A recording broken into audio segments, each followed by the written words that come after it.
দুজনেই ঘুমাচ্ছে, এই জন্য পর্দাটা ভালো করে দিয়ে দিচ্ছি যে একটু ফাঁকা আছে। টেস্টি খাবার।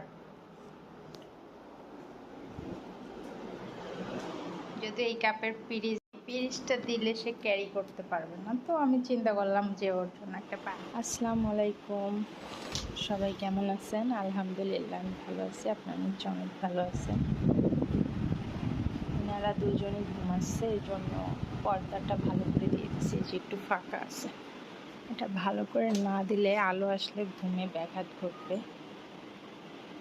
যেটা আমার খুবই অপছন্দের, কারণ ঘুম আমার খুবই ফেভারিট।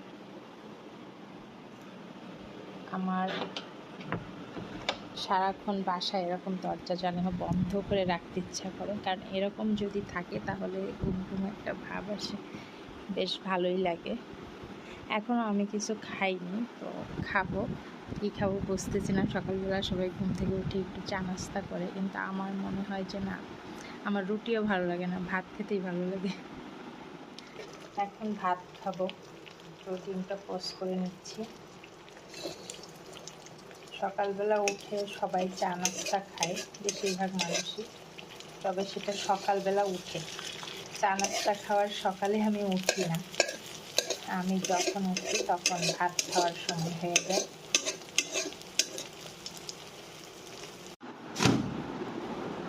ভাতটা গরম করে নিচ্ছি, যেহেতু পোলাও শক্ত হয়ে গেছিলো ফ্রিজে থেকে। আমি ডিম পোস্টটাও ভালো করে ভেজে নিই, কারণ কাঁচা কাঁচা ডিম পোস্ট আমার ভালো লাগে না। সাথে একটু আলু ভর্তাও নেব,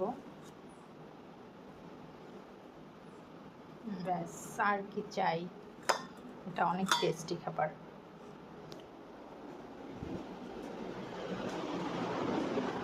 চা বানাতে এসে রাতের রান্না শুরু করে দিছি। অলরেডি ভাত আগেই রান্না করে ফেলছি। এই যে গরুর মাংস দিয়ে লাউ, মানে গরুর মাংস খেতে খেতে শেষ হয়ে গেছে, তারপর লাস্টে যেটা ছিল ওটা দিয়ে লাউ রান্না হবে। এই যে রোদে কাঁচামরিচ নিয়ে চলে আসছে। এটা তুমি নাও বাবু, তুমি আলাদা একটা ট্রে নাও। আমার মেয়েকে এইভাবে শুধু কাপটা দিলে খুবই অসম্মান বোধ করে, তাকে একটা বাটির মধ্যে অথবা ট্রের মধ্যে দিতেই হবে। যদি এই কাপের পিরিচটা দিলে সে ক্যারি করতে পারবে না, তো আমি চিন্তা করলাম যে ওর জন্য একটা বাটি বেস্ট। আমি তো অবশ্যই দুধ চার সাথে মুড়ি খাবো,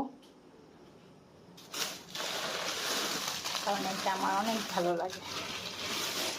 আর কেমন লাগে সবাই কমেন্টে জানাবেন।